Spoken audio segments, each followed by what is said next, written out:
Good morning class 10। शुरू करते हैं आज का हमारा क्लास। आज हम लोग डिस्कस करेंगे chapter 20 sanitations and solid waste management. The sanitation that was cleanliness, बहुत इंपॉर्टेंट है आज के लिए क्लीनिनेस। और साथ साथ हमारा पॉपुलेशन इतना बड़ा है तो उसमें से जो वेस्ट निकलती है, सॉलिड वेस्ट है, फिर बहुत सारे अलग इंडस्ट्रियल वेस्ट है, एग्रीकल्चर वेस्ट है, तो उसे किस तरह से हमें मैनेज करना है, इसे डिकम्पोज करना है, ये सारा चीज़ें हम लोग इस चैप्टर में डिस्कस करेंगे। तो स्टार्ट करते हैं। तो सैनिटेशन जो है, सैनिटेशन सबसे पहले टॉपिक है हमारा। तो among various human values and important values of remaining clean is also included. तो सबसे इम्पॉर्टेंट है हमारा ह्यूमंस के लिए कि अपने आप को साफ सफाई रखना है, अपने आसपास को भी साफ सफाई रखना है। तो cleaning is very important. No clean toilet have remain a part of Indian culture. तो दूसरी सबसे है कि clean toilet is very important, ये हमारे इंडियन कल्चर का ही एक हिस्सा है। In Indian philosophy, keeping body, soul, mental intelligences and environment clean have been considered to be important functions of human life from since ancient time. तो हम लोग ने क्लास 9 में डिस्कस किया था हमने डिस्कस किया था फिलोसफीज एंड एंशियंट सिविलाइजेशंस के बारे में जो डिस्कस किया था। And that was from the beginning we have seen the in Rig Vedas and everything, कि सब जगह में जहाँ पे हमारे वेद में लिखा हुआ है कि cleaning body and cleaning mind जो है सबसे पहले बहुत इंपॉर्टेंट है, तब कुछ हो सकता है। तो इसी तरह से कीपिंग बॉडी, सोल, मेंटल, तो इस तरह से बॉडी को, सोल को एंड इंटेलिजेंसेस को, फिर साथ साथ हमारे एनवायरमेंट्स को, क्योंकि हम रहेंगे कहाँ पे, तो ये बहुत ही इंपॉर्टेंट पार्ट है ह्यूमन बीइंग का, to make the environment and make themself clean. In ancient education system, after the Yagna ceremony, students were imparted education associated with sanitation. तो यहाँ एंशियंट टाइम में भी एक अलग सा ही सैनिटेशन के बारे में उसको एजुकेशन किया जाता था। यज्ञ सेरेमनी के बाद में स्टूडेंट्स को सबसे पहले जो दिया जाता था दैट वाज कि हमें अपने आप को साफ सफाई कैसे रखनी है और आसपास को साफ सफाई कैसे रखनी है। तो ये एंशियंट टाइम से चला आ रहा है। The domestic and industrial waste, polluted water, solid waste of human, animals and agricultural waste are included in rubbish which spread diseases. तो अगर हम लोग देखते हैं कि एक तो सबसे पहले हमारे घर से निकलती है डोमेस्टिक, फिर इंडस्ट्रियल वेस्ट होती है, फिर वाटर पॉल्यूट होता है, सॉलिड वेस्ट ऑफ ह्यूमंस, तो ये solid waste of humans and animals दोनों का ही है। फिर एग्रीकल्चर, तो एग्रीकल्चर ये इसमें से भी बहुत कुछ निकलता है। तो ये सारा जो रबिश है जिसको हम लोग बोलते हैं गंदगी, रबिश, इससे अगर हम लोग सही प्रॉपरली मैनेज नहीं कर पाए तो इससे भी डिजीज फैलती है। So the work of disposal of all these waste is called sanitation. तो इस सभी को अगर हम अच्छे से डिस्पोज करते हैं तो उसी को कहा जाता है सैनिटेशन। तो इस तरह से हमने अपने एनवायरनमेंट को क्लीन कर दिया, साफ कर दिया, and that is been called as sanitation. Now World Health Organizations. तो World Health Organizations has defined sanitation in various forms. तो जो World Health Organizations है उन्होंने sanitation को अलग अलग in different forms में इसको describe किया गया है। सबसे पहले है कि for sanitations people should themselves arrange for resources and effort should be taken to keep toilets and sources of water clean. तो सबसे पहला है कि हमें अपने आप को जो क्लीन रखना है तो हमें अपना रिसोर्सेज खुद अरेंज करना पड़ेगा। फिर हमें एफर्ट्स बनानी पड़ेगी कि हमारे टॉयलेट्स और हमारा जो पीने का पानी है वो साफ़ सुथरा रहे। तो ये सबसे पहले ह्यूमंस का ही एक इम्पॉर्टेंट स्टेप है। Second, common meaning of sanitation refers to those provisions, facilities and services which make mankind perform secure disposal of feces, urine and rubbish etcetera. तो यहाँ पे कॉमन मीनिंग मतलब कि सबसे पहले सैनिटेशन का मतलब होता है साफ सफाई। तो साफ सफाई हर एंगल में, हर एरिया का होना चाहिए। तो उसमें से फैसिलिटीज एंड सर्विसेज भी प्रोवाइड होना चाहिए कि उस चीज़ों को किस तरह से डिस्पोज करना है और ये कर कौन रहा है, सर्विस ये जो है और सर्विस प्रोवाइड कर कौन रहा है। तो विच मेक मैनकाइंड परफॉर्म्स, किस तरह से मैनकाइंड अपना काम जो अपनी ड्यूटी जो है सही से परफॉर्म करेंगे और वो सिक्योर करेंगे कि जो भी डिस्पोजल है, जैसे डिस्पोजल ऑफ फेसेस, जो मॉर्निंग में ह्यूमन बींग्स मोस्टली फ्रेश होने जाते हैं, दैट वाज हिज फेसेस। फिर यूरिन एंड रबिश, इसके अलावा इंडस्ट्रियल से, एग्रीकल्चर से, ये सभी, इस सभी को हमें प्रॉपरली क्या करना होगा, डिस्पोज करना होगा। फिर third, many entrepreneurs are of the opinions that sanitation is a belief in entire form and the following things are included in it. तो यहाँ पे और भी many जो entrepreneurs है, that was the industrial person, those who are doing their businesses, उनका भी मानना है कि सैनिटेशन जो है एक इंटायर, बहुत एक छोटा मोटा वर्क नहीं है, बहुत बड़ा वर्क है, और वो उसमें अलग अलग स्टेप्स होते हैं। तो हमें उस पूरे स्टेप्स को फॉर्म करना है, फॉलो करनी है। तो सबसे पहला स्टेप्स जो बोला गया, safe collections, storage, sensible disposal, reusability of human faces, urine and rubbish etcetera. तो सबसे पहला जो काम है वो सबसे पहले कि हमें जब हम चीज़ों को डिस्पोज करने के लिए चाहिए तो हमें उसको सेफली कलेक्ट करना है कि वो कहीं पर भी प्रॉब्लम ना क्रिएट करे, कहीं पर भी गिर ना जाए, तो ये ध्यान रखना है। तो उसे हम लोग सेफली कलेक्ट करनी है, फिर इसको स्टोर करना है, सेंसिबल तरीके से यूज़ किस तरह से डिस्पोज करनी है, अच्छे से तरीके से, ताकि उससे हमें कोई प्रॉब्लम ना हो आगे फ्यूचर में। उस चीज़ों को किस तरह से ह्यूमन फेसेस जो होती है उसे रीयूज़ किया जाता है, मैनुअल बनता है अलग अलग तरीके से, तो उस चीज़ों को ध्यान देना पड़ेगा। यूरिन से एंड रबिश, तो that was the main first step. Second step आता है reusing solid waste and management of recycle. तो हमने जो, जैसे अभी हमने डिस्कस किया कि ये रीयूज़ कर सकते हैं, रीयूज़ होती है, तो इसी तरह से रीयूज सॉलिड वेस्ट को किस तरह से रीयूज़ करना है और उसको वापस रिसाइकलिंग कैसे करना है, इसका ध्यान होना चाहिए। थर्ड, मेजर्स फॉर आउटलुक और आउटफ्लो। तो हमें जो है कि जिस तरह से उसका मेजर्स होगा, किस तरह से वो काम हो रहा है या नहीं हो रहा है, उसे देखना के लिए disposal and recycling of domestic polluted waters के, तो डिस्पोजल हुआ, किस तरह से उसको रिसाइकलिंग किया गया। तो recycling of everything, that was recycling of domestic जो होती है इसको, एंड पोल्यूटेड वाटर, क्योंकि हमारा जो पानी है प्रदूषित ही है, तो उसे हमें वापस क्या करना पड़ेगा, रिसाइकलिंग करनी पड़ेगी उसको वापस, और उसी को साफ करके हमें अपने लिए रीयूज़ करना है। तो ये इसको ध्यान देना है। फिर arrangement of water outflow of storms, जो तूफान से, आंधी से, जो मतलब बारिश, तो उस तरह से उसे भी अरेंज किया जाता है कि वो प्रॉपरली वाटर जो है फ्लो रहती रहे उसकी। फिर आता है collection and disposal, management of industrial waste. तो किस तरह से जो कलेक्शंस किया जा रहा है उसको डिस्पोज किया जा रहा है। इंडस्ट्रियल वेस्ट भी बहुत ज़्यादा निकलता है, तो उसे भी हमें प्रॉपरली कलेक्ट करना है, उसको डिस्पोज करना है, तो इसका भी मैनेजमेंट बहुत प्रॉपरली होना चाहिए। The last, collection and disposal, management of hazardous waste such as chemical waste, radioactive waste and waste from hospitals।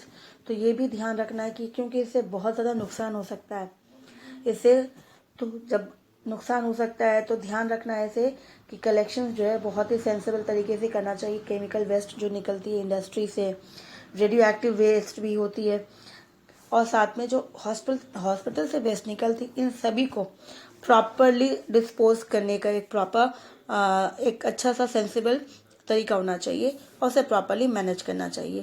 तो ये चीज़ें जो है एंटरप्रेन्योर्स ने अपनी ओपिनियंस के अकॉर्डिंग उन्होंने कहा कि ये एक स्टेप नहीं है, इसको हमें बहुत अलग अलग स्टेप्स के अकॉर्डिंग ही करना है, तभी जाके वो हम कर सकते हैं। फिर नेक्स्ट आता है व्हाट और व्हाई इज सैनिटेशन रिक्वायर्ड। हमें सैनिटेशन क्यों चाहिए ना। Increasing amount of rubbish or waste is becoming a headache for densely populated regions। क्योंकि हमारा पॉपुलेशन इतना ज़्यादा डेंसली है, तो उस पॉपुलेशन जो भी यूज़ करता है उसमें से कहीं ना कहीं वेस्ट निकलता ही है, रबिश निकलती है, वेस्ट निकलती ही है। तो ये उसको डिस्पोज करना एक सचमुच एक सरदर्द का एक काम है कि इतनी बड़ी पॉपुलेशन का ये सारा वेस्ट हमें कैसे डिस्पोज करना है। So specially those childrens, youth and elder from weaker sections who have less immunity are suffering from diseases due to all this। तो यहाँ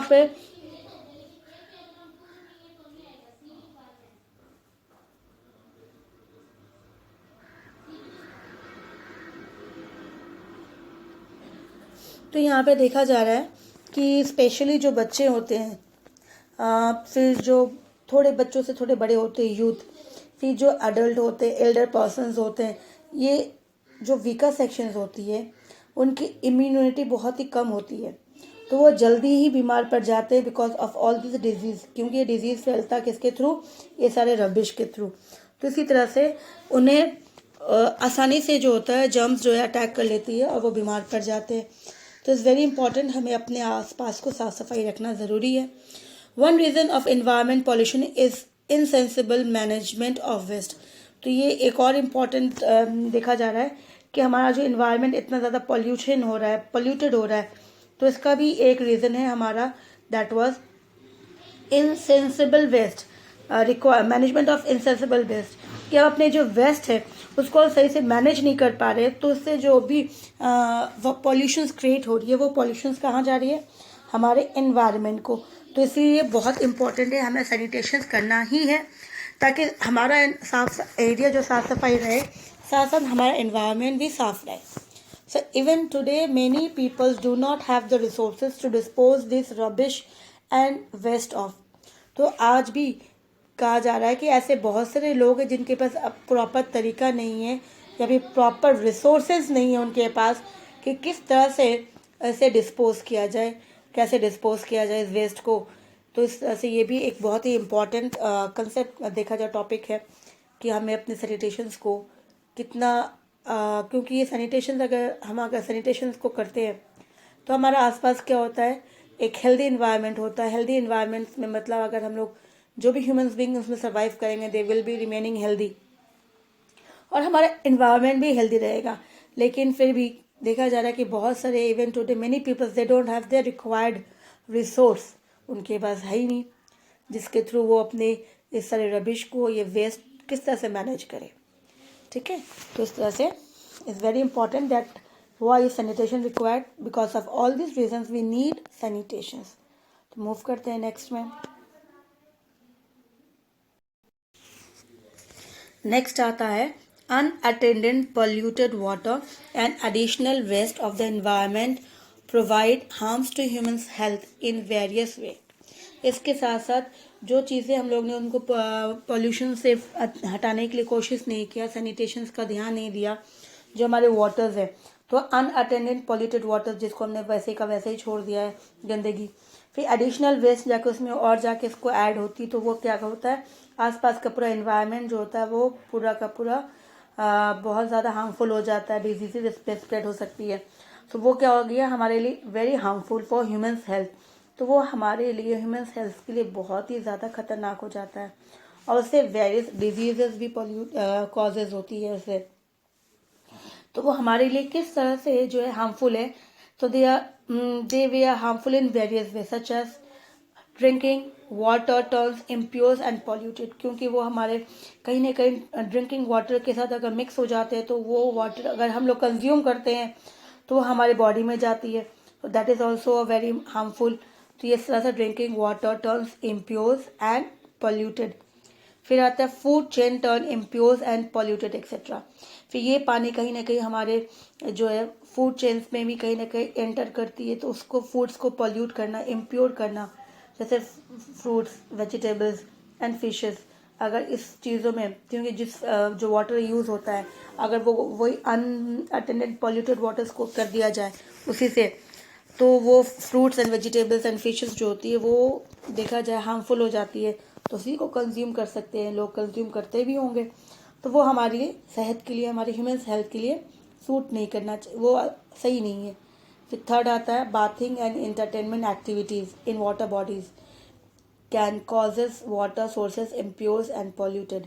साथ साथ लोग बहुत यूज़ करते हैं नहाने के लिए, पॉन्ड यूज़ करते हैं, एंटरटेनमेंट, तो जो पानी है वो कहीं ना कहीं वो वाटर बॉडीज़ जो है उससे अलग अलग सोर्सेज के through, small sources, big sources, water bodies के अलग अलग लेक्स है, तो वो कंटिन्यूसली जो है उस तरह से पॉल्यूटेड है, तो वो भी हमारे शहर में कहीं ना कहीं एंटर कर सकती है, तो उससे भी हमारा हेल्थ जो है वो ख़राब हो सकता है। फिर fourth spread and increase of flies and several other insect which spread diseases. साथ साथ उस आसपास के एरिया में फ्लाइज भी है और अलग इंसेक्ट्स भी जो है उसमें सर्वाइव करती है, तो उससे भी बहुत ज़्यादा डिजीज़ जो है स्प्रेड होती है। तो इसी तरह से these are the ways through which impure water और अनअटेंडेड पोल्यूटेड वाटर जो होता है वो हमारे लिए बहुत ज़्यादा खतरनाक हो सकता है। So human beings whenever destroy these waste, these there appears hygiene and good health, and there comes also the good environment improvement in health. तो जिस तरह से ह्यूमंस अगर अपने वेस्ट को सही से डिस्ट्रॉय करते हैं, डिस्ट्रॉय कर दिया, फिर इससे क्या होता है कि वो उनके आसपास का एरिया हाइजीन हो जाता है, फिर वो खुद हेल्दी रहेंगे, और healthy means that improvement in health also. तो इसी तरह से गुड हेल्थ, तो ये चीज़ें बहुत इंपॉर्टेंट है। तो sanitation is very important for our life. ठीक है, फिर नेक्स्ट टॉपिक आता है टाइप्स ऑफ सैनिटेशंस। के सैनिटेशंस जो है they are different types of sanitations. तो इसमें क्वेश्चंस आ सकते हैं, टाइप्स ऑफ सैनिटेशंस के नाम भी पूछ सकते हैं, या फिर इंडिविजुअल्स भी they put questions on it कि CLTS क्या है। इसी तरह से ना कम्युनिटी लीड सैनिटेशंस, तो ये कम्युनिटी लीड सैनिटेशंस क्या है।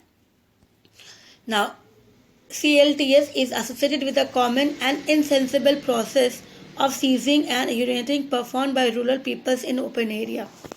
मतलब कि जो आसपास गांव में हमारे बहुत सारे गांव हैं, still they are not using toilet, तो वो लोग क्या करते हैं, they openly move to the other area, या फिर ओपन लैंड में कहीं ना कहीं जाते हैं, वो सीज करते हैं इनसेंसिबल तरीके से, जहाँ पे वो उसको वापस डिकम्पोज भी नहीं होता है।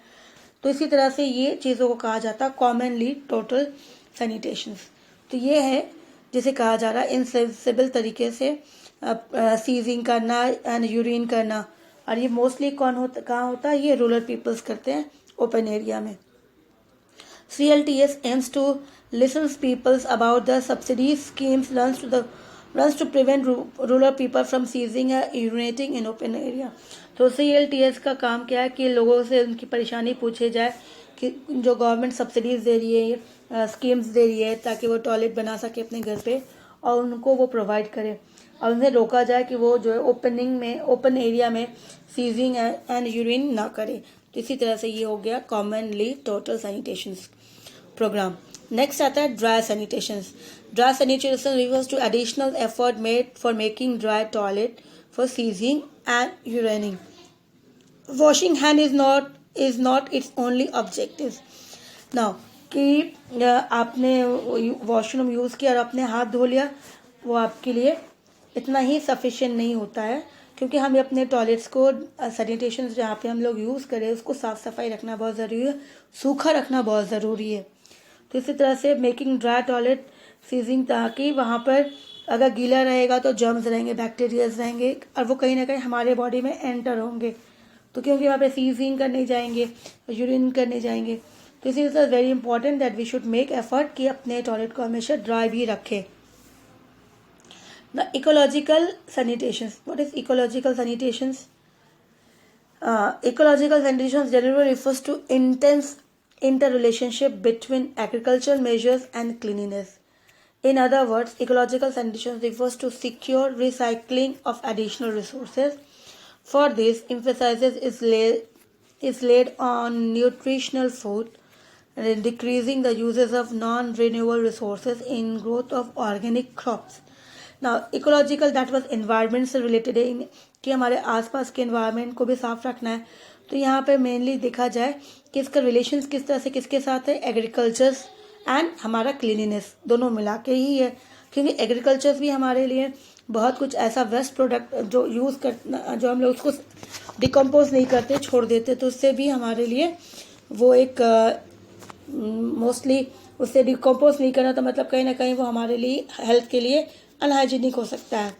तो इसीलिए ecological sanitation refers to secure, ताकि उसको हम लोग रिसाइकलिंग करें, उसी चीज़ों को रिसाइकलिंग किया जाए, फिर एडिशनल रिसोर्सेज में डाल के रिसाइकलिंग करके वापस इसको यूज़ कर सकते हैं हम लोग। फिर इसके साथ साथ एम्फेसाइसिस दिया गया हमें न्यूट्रिशन फूड्स यूज़ करना चाहिए, और जो नॉन रिन्यूएबल रिसोर्सेज है तो उसे छोड़ के हम लोग ऑर्गेनिक क्रॉप्स में जाए। तो इससे क्या होगा कि नॉन रिन्यूएबल रिसोर्सेज अगर हम लोग छोड़ते हैं तो उसमें केमिकल से बहुत कुछ है, और ऑर्गेनिक में मूव करते हैं, तो इससे हमारे इन्वायरमेंट भी साफ सुथरा रहेंगे। तो ये हो गया ecological sanitation that was related with the agriculture. Now next is fourth is environment sanitations. Now, control of environment factors which are associated for disease comes in the sphere of environment sanitations. तो environment sanitations का main factor है कि हमारे आसपास environment जहाँ हम लोग रहते हैं वो साफ़ होना चाहिए, डिजीज़ फ्री होना चाहिए टोटली. तो इसीलिए solid waste management, treatment of water and polluted water, industrial waste treatment and noise pollution control होना चाहिए. तभी हमारा इन्वायरमेंट सैनिटेशन हम कहेंगे कि वो इन्वायरमेंट जो हमारा साफ़ सुथरा है. तो सबसे पहले होता है सॉलिड वेस्ट, जो ह्यूमन वेस्ट है, फिर एनिमल वेस्ट होता है. ट्रीटमेंट ऑफ वाटर, जो पॉल्यूटेड उसको ट्रीट किया जाए. इंडस्ट्रियल वेस्ट को ट्रीट किया जाए. नॉइज़ पॉल्यूशन को भी कंट्रोल में रखें, तब जाके हमारा इन्वायरमेंट सैनिटेशन हम कहेंगे कि वो बहुत अच्छा है इन्वायरमेंट हमारा. फिर आता है next, improved and unimproved sanitations. It is associated with control of age-old process of human thieving and urinating on domestic levels. कि हम लोग जो यूज़ करते हैं अपने पुराने मेथड सीज करने के लिए, वॉशरूम यूज़ करते हैं इस तरह से टॉयलेट के लिए, तो ये जो है कुछ हमारा बहुत ही पुराना सिस्टम है. तो under this cleanliness and provision of water is ensure, जिसमें पानी साफ़ सफाई उतना ध्यान नहीं देखा जाता उसके, और पानी का उतना यूज़ भी इतना ज़्यादा यूज़ नहीं करते. तो हमें उस चीज़ों को गिव अप करना चाहिए, ओल्ड एज प्रोसेस को हटाना चाहिए. We should use the new modern technique या फिर नई तरीके जिसमें हम अपने टॉयलेट को क्लीन रख सके, साफ़ सुथरा रख सके. फिर lack of sanitations. Lack of sanitations होता है, it is associated with the common form of lack of toilet which are use by individual as per his और हर डिस्क्रिएशंस. तो यहाँ पर कि देखा गया उनके पास टॉयलेट्स की कमी है, कोई भी प्रॉब्लम हो सकता है. तो lack of sanitation is commonly and seriously associated with the subject of seizing and urinating in the open and public. तो अगर उनके पास इंडिविजुअल्स हो या फिर फैमिली हो, उनके पास प्रॉब्लम है एज पर हिज और हर डिस्क्रिमिनेशंस की, उसके अकॉर्डिंग डिस्क्रिमिनेशन उसकी अपनी इंडिपेंडेंस, उसके खुद की अपनी इंपॉर्टेंस जो है उसकी इंडिपेंडेंस होती है. तो उसके अकॉर्डिंग देखा जाए उसके पास अगर है ही नहीं टॉयलेट्स, और फिर वो क्या करेगा, he can use that was again opening में जाएंगे. सो पब्लिक, तो उससे क्या होगा, उसकी तो प्रॉब्लम होगी लेकिन पब्लिक हेल्थ की भी प्रॉब्लम हो सकती है क्योंकि आसपास जो लोग रहते हैं. तो इसी तरह से lack of sanitation was related with that. Those who are not having toilet, lack of toilet facilities जो है उनकी नहीं है. फिर सस्टेनेबल सैनिटेशंस. सस्टेनेबल सैनिटेशंस आता है, the area of sustainable sanitation include complete sanitation value chain. In this, on the basis of consumers' experience, method of transport, treatment, reuse and disposal of waste, feces, urine and polluted water are included, whereby we protect environment and natural resources. तो सही तरीके से sustainable sanitation मतलब सही तरीके से जूडियस veg पे अच्छे से, ताकि हमें जो भी वेस्ट है उसका एक सिस्टम होना चाहिए, एक चेन होना चाहिए, इसको प्रोसेस की किस तरह से उसको कलेक्ट किया जाए, सेंसिबल तरीके से कलेक्ट करना है, उसको ट्रांसपोर्ट करना है, कहाँ पर रिसाइकलिंग में जहाँ पे उसको ट्रीट किया जाएगा, फिर उसको इस तरह से, तो वो हो जाएगा हमारा वेस्ट हो गया या फिर फेसेस हो गए, यूरिन्स हो गए, वाटर्स हो गए. और इससे क्या होगा, हमारा आसपास का एनवायरनमेंट जो होगा वो क्लीन रहेगा और नेचर भी. दूसरी तरफ we can protect our natural and environments resources, तो इससे हम अपने इन्वायरमेंट्स को, नेचर को प्रोटेक्ट कर सकते हैं. ठीक है, तो इसी तरह से ये हो गया टाइप्स ऑफ सैनिटेशंस. तो आज हम लोग यहीं तक डिस्कस करते हैं. नेक्स्ट क्लास में हम लोग मूव करेंगे स्वच्छ भारत मिशंस. तो ये आप लोग मोस्टली क्लास 8 से पढ़ते हुए आ रहे हैं स्वच्छ भारत, दैट वाज द, तो ये हम लोग नेक्स्ट क्लास में डिस्कस करेंगे स्वच्छ भारत मिशन SBMG. ठीक है, थैंक यू.